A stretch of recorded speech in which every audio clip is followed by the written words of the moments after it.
กับ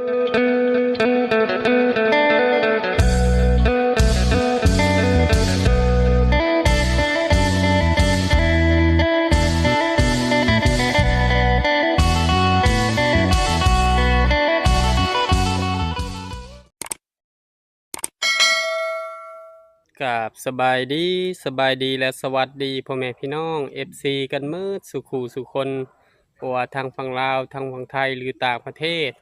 ยินดีต้อนรับเข้าสู่ช่องบ่าวจะมั่มอีกแล้ว EP 2อยู่เฮือนไม่เฒ่าคือเก่า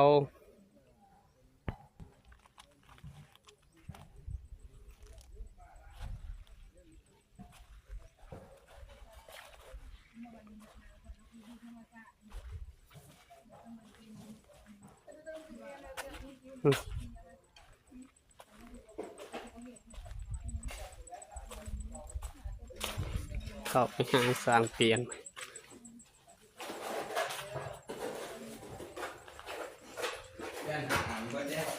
โฆษณาที่หยอดอะไรนะว่าวันเอาโฆษณาหยอดขาย สบายดีเปลี่ยน EP 2โอ้แล้วเนาะก็เฮ็ดยังให้เปลี่ยนมื้อนี้มียังให้ซอยผสมปูนบ่หรือได้ มันบ่ได้หยังแล้ว บ่มีหยังมื้อนี้ บ่มีหยัง มีแล้วแล้วมันบ่ แล้ว ก็ทาให้ปูนแห้งแล้วก็มื้ออื่นเพิ่นโบกบ่ น่าจะได้รู้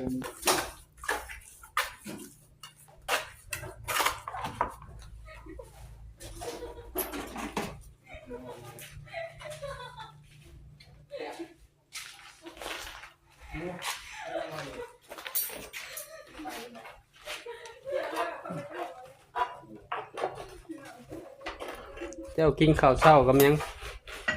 ก็คอยเหมือนเดิม กินทอดไข่อีกแล้ว น่าจะเป็นไข้แล้ว กินแบบง่ายๆ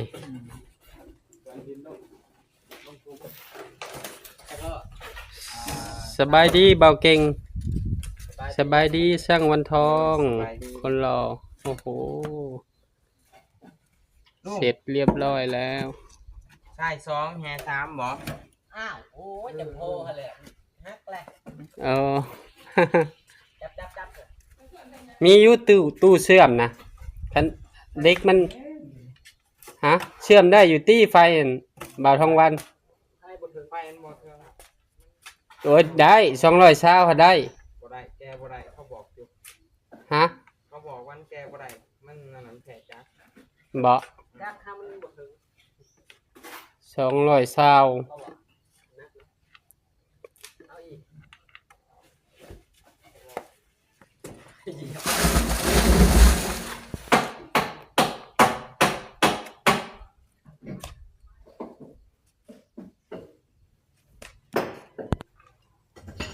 สร้างเปลี่ยนมันก็แล้วห้องน้ำเหลือแต่มื้ออื่น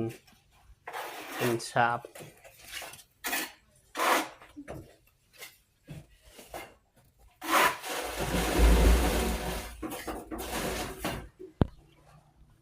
สบายดีน้องลาตรี ขายดี ตอนเที่ยงบ่ายๆจังหน่อย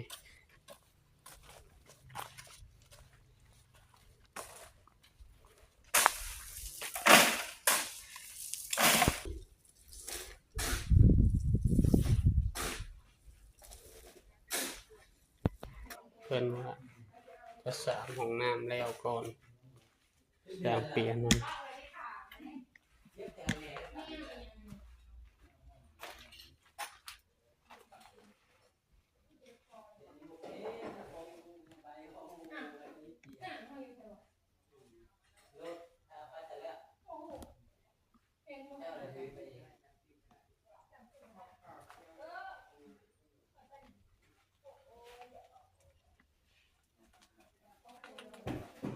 มาแต่เงิน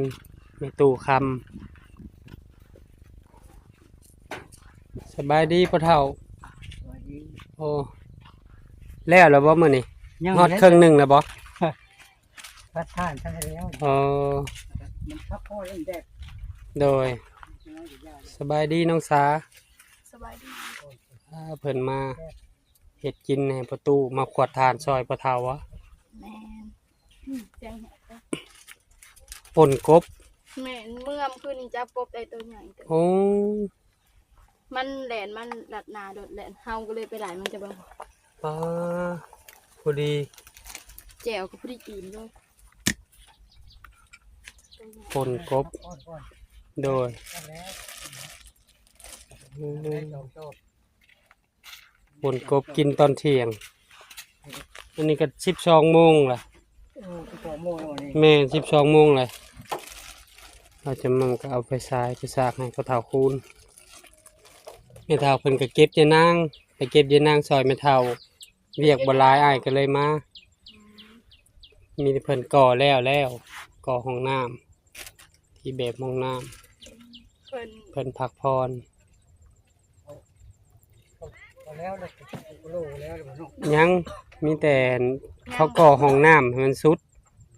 ฮะ ก่อห้องน้ำให้มันสุดตั้งมงกบเททับมื้อวานนี้แล้วมื้อนี้เขาพักพรมื้ออื่นเขาสาบ โอ้พักผ่อนคือพักดุนี่ ได้จักสอบเลยพ่อเฒ่า เอาไปได้2 ชอบนี่นะ2 ชอบยัง 2 สอบ ไปได้อยู่แล้วชอบยังอีกได้3 อืมโดย สบายดีปะนาง ครับอย่าง กดทานแล้วหรือบ่เจ้า บ่ว่าท่านได้กองอยู่ ยังบ่ทันได้กรอง โอ้ยรับปลา อ๋อสบายดีน้องทง ไม่ได้ สบายดี มาขวดทานซอยพ่อเฒ่า เรียกว่าทนังมันนั่นแหละ แม่น เนาะบ่ได้ถ่ายคลิปบ่ขวดทานซอยเพิ่น เน็ตเอาเบิด อ๋อผลกบให้พ่อเฒ่ากิน เที่ยง โอ้สากกระเบือ คิดว่ามันก็ โอ้ยเดินเปยเจอได้ขอปรุงได้ บ่สิตามหมักเผ็ดได้สิ มันค่อยยิงแกะ สิสิตามหมักเผ็ดได้ซื่อๆ อยู่ในหมอหันได้สา สิตามหมักเผ็ดไว้ซื่อ นี่ก็เรียกว่ามันยืนก็ยะเลยเอาเลยหมอเลย ๆเมื่อมขึ้นนี่เห็นกบก็เลยลงประจำซะอยากกิน สาวหลานนะสาวหลานนะคือเลือดดังออกเป็นหยังเจ้าโมโหบ่ บ่ฮู้สาเหตุคือกันมันออกมา อ๋อไปเฮือนแล้วกินนี่บ่เห็นอาจสิไปเยี่ยมเพิ่น เพิ่นไปเฮ็ดอันนี้ไปอิหยังก็บ่รู้กัน อ๋อ ผู้เฒ่าได้ซองสอบแล้วก็นะ โดยเดี๋ยวแรงๆก็แรงๆจะมาซอยพอเท่าคูณอีก เป็นขวดทานหางก็ได้2 สอบ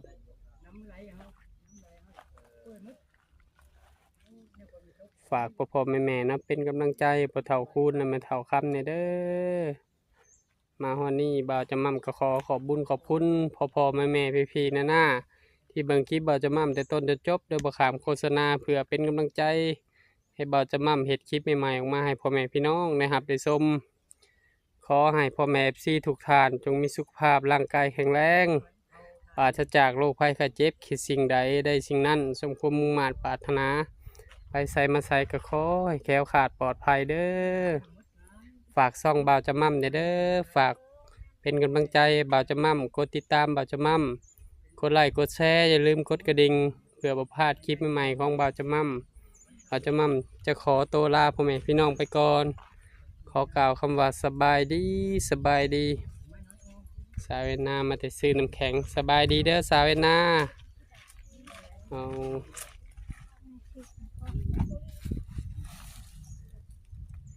สบายดีกินข้าวเที่ยงกับหยังกับลูก ป้าขอ ปลาคอโอ้โดยแม่เฒ่าเพิ่นเก็บจะนั่งอยู่พุ่นล่ะ